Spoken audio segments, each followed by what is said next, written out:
তয়েফ থেকে সবচেয়ে বড় আর্মি বের হয়েছে। ইসলামের শুরুর দিকে মুসলমান হওয়া মানে তো ছিল নিজের মৃত্যুর পরোয়ানা সই করা। যদি কারো ঘরে মেয়ে সন্তান জন্মগ্রহণ করে তাহলে তাকে জীবিত অবস্থায় কবর দিয়ে দেওয়া হতো।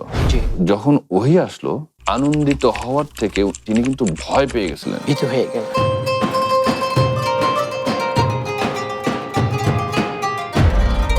আসসালামু আলাইকুম ওয়া রাহমাতুল্লাহি ওয়া বারাকাতুহু।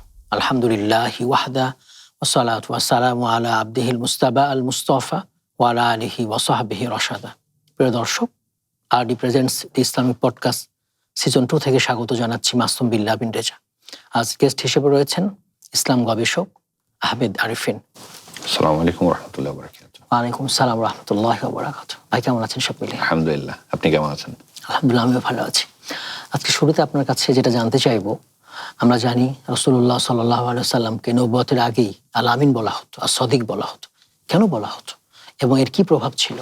ইন্নাল হামদুলিল্লাহি ওয়াহদাহু ওয়াসসালাতু ওয়াসসালামু আলা মান লা নাবিয়্যা বা'দা। জাহেলিয়াতের যুগে মক্কার সমাজ ব্যবস্থা ছিল অনেক ভয়াবহ। জি। যেখানে মানুষ নিজের বাবাকেও বিশ্বাস করতো না। প্রতিদিনের পুষ্টির চাহিদা পূরণে পরিপূর্ণ আস্থায় আরডি ইউএচটি মিল্ক, ভালোবাসার বিশুদ্ধতায়। আমানত রাখা তো দূরের কথা, জানমালের কোনো নিরাপত্তা ছিল না। সেই চরম বিশৃঙ্খল একটা সমাজের মধ্যে একজন যুবক ছিল যাকে পুরা মক্কায় চিনতো এক নামে, আল আমিন, বিশ্বস্ত, আমানতদার। নবুয়ত পাওয়ার 5 বছর আগে একটা ঘটনার এটার প্রমাণ দেয়। বন্যায় কাবা ঘরের কিছু ক্ষতি হয়। কাবা ঘর পুনর্নির্মাণ করা হয়। পুনর্নির্মাণের পরে হাজরে আসওয়াদটা যখন কে ওখানে বসাবে সেটা নিয়ে একটা যুদ্ধ, একটা মানে রক্তারক্তি অবস্থা, কে সম্মান অধিকারী হবে সম্মানের। এক্স্যাক্টলি। তো সেই সময় দেখা গেল তারা যেহেতু শপথ নিছে যা এটা দরকার হলে একটা যুদ্ধ হবে, প্রয়োজনে যুদ্ধ করব, তবুও এই সম্মান কেউ কাউকে ছাড় দেব না। টানা কয়েকদিন এই অচল অবস্থার পরে সিদ্ধান্ত হলো যে আগামীকাল ফজরের নামাজের সময়, মানে সকালে ভোরের দিকে যে মসজিদ প্রাঙ্গণে ঢুকবে সেই ডিসিশন দিবে এবং আমরা ওটা মেনে নেব, ফয়সালা মেনে নেব।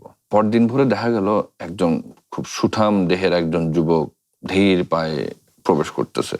তাকে দেখে সবাই চিৎকার করে উঠলো, হাজা আল আমিন, হাজা আল আমিন, এই যে আমাদের আলামিন চলে আসছে।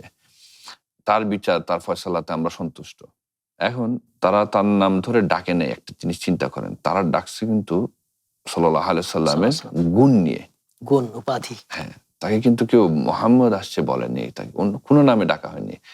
আলামিন আলামিন বলে ডাকা হয়েছে, বিশেষণ দিয়ে। রাসূলুল্লাহ সাল্লাল্লাহু আলাইহি সাল্লাম যখন একটা চাদর বিছায় দিলেন, পাথর হাজর আসওয়াদের মধ্যে রাখলেন এবং সবগুলো গোত্রের মানুষজনকে বললেন, প্রধানদেরকে, যে তোমরা প্রত্যেকে কর্নার গুলো ধরো, এবং ওটা আলগায় তারা কাবার সামনে আনলো। হাজরে আসওয়াদটা উনি নিজের হাতে কালো পাথরটা নিজে স্থাপন করলেন, বসিয়ে দিলেন। দেখেন একটা হিকমা, একটা ডিসিশন মেকিং। সবার এখানে রক্তক্ষয়ী একটা যুদ্ধ হওয়ার অবস্থা, সেখান থেকে একটা ওনার হিকমার কারণে কেউ একটা যুদ্ধ থেমে গেল, সবাই সম্মান পেল, কেউ বঞ্চিত হলো না। তো দেখেন, আল্লাহ চাইছেন যে নবুয়তের আগে তার রাসূল সাল্লাল্লাহু আলাইহি সাল্লামের চরিত্রটা প্রতিষ্ঠিত হোক মানুষের কাছে। মানুষ জানুক যে এই লোকটা জীবনে কখনো মিথ্যা বলে নাই, কোনো প্রমাণ নেই মিথ্যা বলার। তো সেই মানুষটা হঠাৎ করে আল্লাহ সুবহানাহু ওয়া তাআলাকে নিয়ে কেন মিথ্যা কথা বলবে? এটা তার কি লাভ? আল্লাহ সুবহানাহু ওয়া তাআলা ওনাকে নবুয়তের ভারটা বহন করার জন্য প্রস্তুত করছেন। উনি আলামিন হিসেবে পরিচিত, উনি সাদিক হিসেবে পরিচিত, তাই মানুষজন ওনার বিচারটা মেনে নিছে, ওনার ফয়সালায় তারা সন্তুষ্ট হয়ে গেছে। হাসান, তা ভাই সুন্দর বলেছেন। এবারে যেটা নিয়ে কথা বলবো আমরা, সেটা হচ্ছে রাসূলুল্লাহ সাল্লাল্লাহু আলাইহি ওয়াসাল্লাম হেরা গুহায় নির্জনভাবে কাটিয়েছেন। তো এই যে নির্জনতা, ধর্মমগ্ন ছিলেন, ইবাদত করেছেন, তো এটা তাকে কিভাবে প্রস্তুত করেছে নবুয়তের গুরুভার বহনের ক্ষেত্রে? নবুয়ত পাওয়ার ঠিক আগে রাসূলুল্লাহ সাল্লাল্লাহু আলাইহি সাল্লামের বয়স যখন প্রায় 40, তখন তার মধ্যে একটা অদ্ভুত পরিবর্তন আসা শুরু করলো। মক্কার কোলাহল, মূর্তি পূজা, বিভিন্ন অন্যায় অবিচার, এসব তার সহ্য হচ্ছিল না। তিনি মক্কা থেকে দূরে জাবালে নূর পাহাড়ের চূড়ায় অবস্থান নিল, হেরা গুহায়, জাবালে নূরে। এবং উনি আলাদাভাবে একাগ্র চিত্রে ইবাদত করার চেষ্টা করতেছে, মানে আমরা তাহান্নুম যেটাকে বলি। মক্কা সমাজ তখন এতটাই দূষিত যে সত্যকে খুঁজে পেতে হলে আপনার কোলাহল থেকে দূরে চলে যেতে হবে। এমন অবস্থা যে যদি কারো ঘরে মেয়ে সন্তান জন্মগ্রহণ করে তাহলে তাকে জীবিত অবস্থায় কবর দিয়ে দেওয়া হতো। এই জন্যে ওই যুগটাকে আমরা আইয়ামে জাহিলিয়াত বলে। রাসূল সাল্লাল্লাহু আলাইহি ওয়াসাল্লাম সেই হেরা গুহায় বসে চিন্তা করতেন, আল্লাহর সৃষ্টির বিশালতা নিয়ে চিন্তা করতেন। এই নির্জনতাই তাকে প্রেপ করতেছিল সেই মুহূর্তের জন্য, ওহী আসার মুহূর্তের জন্য। একদিন জিবরাইল আলাইহিস সালাম সেই গুহার সামনে আসলেন এবং রাসূল সাল্লাল্লাহু আলাইহি ওয়াসাল্লামকে বললেন যে ইকরা, পড়ো। রাসূল সাল্লাল্লাহু আলাইহি ওয়াসাল্লাম বললেন আমি তো পড়তে জানি না। আবার ওনাকে বুকে জড়ায় ধরলো, জোর একটা চাপ দিল, ইকরা। রাসূল সাল্লাল্লাহু আলাইহি ওয়াসাল্লাম বললেন আমি তো পড়তে জানি না। তৃতীয়বার খুব শক্ত করে ধরে জোর একটা চাপ দিল, বললেন ইকরা বিসমিকা রাব্বিকাল্লাযী খালাক। রাসূল সাল্লাল্লাহু আলাইহি ওয়াসাল্লাম আমাদেরকে বললেন, আমাদেরকে জানালেন উনি যে ওনাকে এত জোরে চাপ দেওয়া হচ্ছে, ওনার মনে হচ্ছিল ওনার জীবন বের হয়ে যাবে। তো এই ঘটনা থেকে আমরা একটা শিক্ষা পাই যে রাসূল সাল্লাল্লাহু আলাইহি ওয়াসাল্লাম কিন্তু নবুয়তের জন্য লালায়িত ছিলেন না। তিনি ক্ষমতা বা পজিশন খুঁজতেছিলেন না। উনি অলদো কুরাইশ বংশের থেকে, উনি চাইলে ক্ষমতা ওনার কাছেই ছিল, উনি তার থেকে দূরে সরে গেছে। তারা প্রস্তাবও দিয়েছিল। তো যখন ওহী আসলো, আনন্দিত হওয়ার থেকে তিনি কিন্তু ভয় পেয়ে গেছিলেন, ভীত হয়ে গেলেন। তিনি খাদিজা রাদিয়াল্লাহু তাআলা আনহাকে বললেন আমাকে চাদর দিয়ে ঢেকে দাও, আমার খুব ভয় লাগছে। সাল্লাল্লাহু আলাইহি ওয়াসাল্লাম ওনার কাছে যখন ওহীটা আসলো, উনি খুশিতে আত্মহারা হলেন না। আমরা শিখি যে একজন সত্য নবী তিনি এই বিশাল দায়িত্বের জন্য ভীত হয়ে গেছে, ভয় পেয়ে গেছে। হেরা গুহা আমাদের আসলে শেখায় ভিড়ের মধ্যে শরীর থাকলেও মনটাকে মাঝে মাঝে একটু নির্জনে নিয়ে যেতে হয়। আল্লাহকে পেতে হলে কোলাহল মুক্ত সময় এবং চিন্তাশীলতা একটা অপরিহার্য। নিজেদের মন, নিজেদের আন্ডারস্ট্যান্ডিং, নিজেদের দিন সম্পর্কে আরো ভালো মতো বুঝতে হলে একটু আমাদের এই যে কোলাহল মতো গ্যাজেটের উপর ডিপেন্ডেন্ট যে আমাদের জীবন, এর থেকে একটু দূরে সরে আসতে হবে দিনটাকে বোঝার জন্য। হাসানতা ভাই, আমরা সুন্দর জবাব পেয়েছি। আরডি নিয়ে এলো আসল ফ্রুট পাল্প দিয়ে তৈরি আরডি ফ্রুট ড্রিঙ্কস, লিচু আর অরেঞ্জের দুটি অসাধারণ ফ্লেভার। এবারে যে প্রশ্নটা করব সেটা হচ্ছে, আমরা জানি মক্কায় সাহাবীদের উপরে যে কাফির কুরাইশরা অমানবিক নির্যাতন করেছে। সাহাবীরা কোথা থেকে শক্তি পেয়েছিলেন এই অমানবিক নির্যাতন সহ্য করার? ইসলামের শুরুর দিকে মুসলমান হওয়া মানে তো ছিল নিজের মৃত্যুর পরোয়ানা সই করা। ঠিক বলেছেন। বেলাল রাদিয়াল্লাহু আনহু এর কথাটা ভাবেন, তপ্ত মরুভূমির বালিতে বুকের উপর পাথর দিয়ে করা সূর্যের নিচে তাকে চাপা দিয়ে রাখা হতো, তবু তার মুখ থেকে একটা কথাই বের হতো, আহাদ আহাদ আহাদ। আমরা যদি দেখি সুমাইয়া রাদিয়াল্লাহু আনহা এবং তার পরিবারকে চোখের সামনে হত্যা করা হলো। রাসূলুল্লাহ সাল্লাল্লাহু আলাইহি সাল্লাম তাদের পাশ দিয়ে যেতেন, কিন্তু তার করার কিছু ছিল না ওই সময়। তিনি অশ্রু সজল চোখে তাদেরকে বলতেন যে তোমরা, হে ইয়াসির পরিবার, তোমরা শুধু ধৈর্য ধরো, তোমাদের প্রতিশ্রুত জায়গা হলো জান্নাত, ইন্নামা ওয়াদাকুমুল জান্নাহ সাবরান আলা ইয়াসির। এবং পুরো পরিবারটা শাহাদাতের মর্যাদা লাভ করেছে। কি ইখলাস, কি তাওয়াক্কুল তাদের আল্লাহ সুবহানাহু ওয়া তাআলার প্রতি। মহাশক্তির উৎস ছিল একটাই, আপনার প্রশ্নের উত্তর, ঈমান।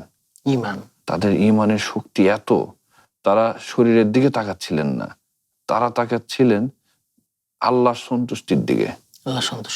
তারা বুঝেছিল যে এই দুনিয়ার জীবন ক্ষণস্থায়ী, কিন্তু আখিরাতের জীবন অনন্ত, এর কোনো শেষ নেই, ইনফিনিটি। আমরা খাব্বাব রাদিয়াল্লাহু আনহুর দিকে যদি তাকাই, দেখবো ওনার পিঠের চামড়া আগুনের তাপে গলে গেছে, কি ভয়াবহ অবস্থা, কিন্তু ওনার ঈমান গলে নাই। মক্কি জীবনের এই সংগ্রামগুলা, এই আন্দোলনগুলা, এই তাওয়াক্কুলগুলা আমাদেরকে শিখায় সত্যের পথ সবসময় বেড অফ রোজেস না। এর মাঝে কাঁটা থাকবে, এর মাঝে বিভিন্ন ঝামেলা আসবে।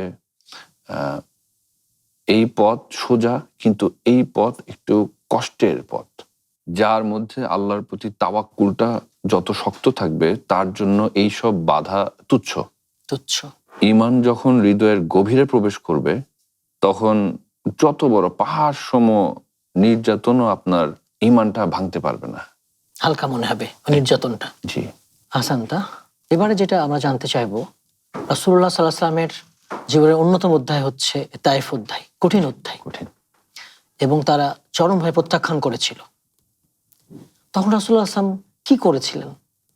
এই তায়েফের ব্যাপারে কি সিদ্ধান্ত গ্রহণ করেছিলেন, কি ব্যবস্থা নিয়েছিলেন? খাদিজা রাদিয়াল্লাহু আনহা এবং চাচা আবু তালিবের মৃত্যুর পর মক্কায় রাসূলুল্লাহ সাল্লাল্লাহু আলাইহি সাল্লামের আশ্রয়দাতা তেমন কেউ ছিল না। এই সময়টাকে বলা হয় আমাল হুজন, দুঃখের বছরগুলো। হ্যাঁ। একটু আশ্রয়ের আশায় তিনি তায়েফে গেলেন। ওনার কাজিনরা ছিল, ওনার আত্মীয় স্বজন ছিল। কিন্তু তায়েফের সর্দাররা তাকে শুধু ফিরায় দেয় নাই, তারা ওনাকে নির্যাতন করেছে। তারা বখাটে ছেলেদেরকে, তায়েফের বখাটে ছেলেদেরকে ওনার পিছে লাগিয়ে দিছে যে পাথর মারার জন্য। প্রতিদিনের পুষ্টির চাহিদা পূরণে পরিপূর্ণ আস্থায় আরডি ইউএইচটি মিল্ক, ভালোবাসার বিশুদ্ধতায়।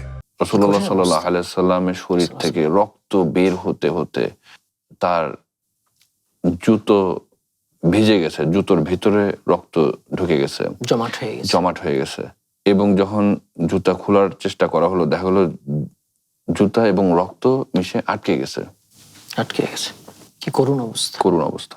শহরের বাইরে একটা বাগানে উনি এসে ফাইনালি যখন ক্লান্ত অবস্থায়, রক্ত বের হচ্ছে, ঘামের মতো রক্ত ঝরতেছে, ওই অবস্থায় উনি যখন সেই বাগানে এসে পৌঁছালেন, তিনি আল্লাহ সুবহানাহু ওয়া তাআলার কাছে হাত তুলে দোয়া করলেন। কিন্তু তিনি অভিশাপ দেননি, ধ্বংস কামনা করেননি। কি হিকমা, কি কন্ট্রোল তার, সাল্লাল্লাহু আলাইহি সাল্লাম। তিনি বললেন যে, এ আল্লাহ, আমি শুধু আপনার কাছে আমার দুর্বলতার ফরিয়াদ করতেছি। আপনি যদি আমার উপর রাগান্বিত না হন, আমার উপর যদি আপনি নাখোশ না হন, আমার উপর যদি রাগ না করেন, তবে আমি আর কোনো কিছুর পরোয়াই করি না। এত কিছুর পর তিনি অভিশাপ না দিয়ে তিনি বললেন যে, আল্লাহ, আপনি কি আমার উপর সন্তুষ্ট আছেন? এটাই তার ফোকাস। তো এই সময় পাহাড়ের ফেরেশতা আসলো, এসে বলল যে, ইয়া রাসূলুল্লাহ, আপনি যদি অনুমতি দেন, তাহলে আমি তায়েফের দুই পাশের পাহাড় দিয়ে এই পুরো তায়েফ শহরকে আমি চাপা দিয়ে দেব। আল্লাহর আযাবের সার্টিফিকেট চলে আসছে, আপনি শুধু বললেই আমি এদেরকে একদম মিশাই দেব। এই তায়েফবাসী, তায়েফ নামে কোনো শহরই আর থাকবে না এখানে। কিন্তু রাসূল সাল্লাল্লাহু আলাইহি ওয়াসাল্লাম তখনও কি হিকমা তার, তিনি নিজেকে কন্ট্রোল রেখে তিনি বললেন যে, আল্লাহর কাছে তিনি আবার দোয়া করলেন যে উনি তাদের শাস্তি চান না, রাসূল সাল্লাল্লাহু আলাইহি ওয়াসাল্লাম চান এই তায়েফের পরবর্তী প্রজন্ম যেন ইসলাম গ্রহণ করে, হেদায়েত প্রাপ্ত হয়। এবং এখন যদি আমরা তায়েফের দিকে দেখি, তায়েফ খুবই প্র্যাকটিসিং একটা one of the Mecca Medina বাস্তবে রূপ নিয়েছে।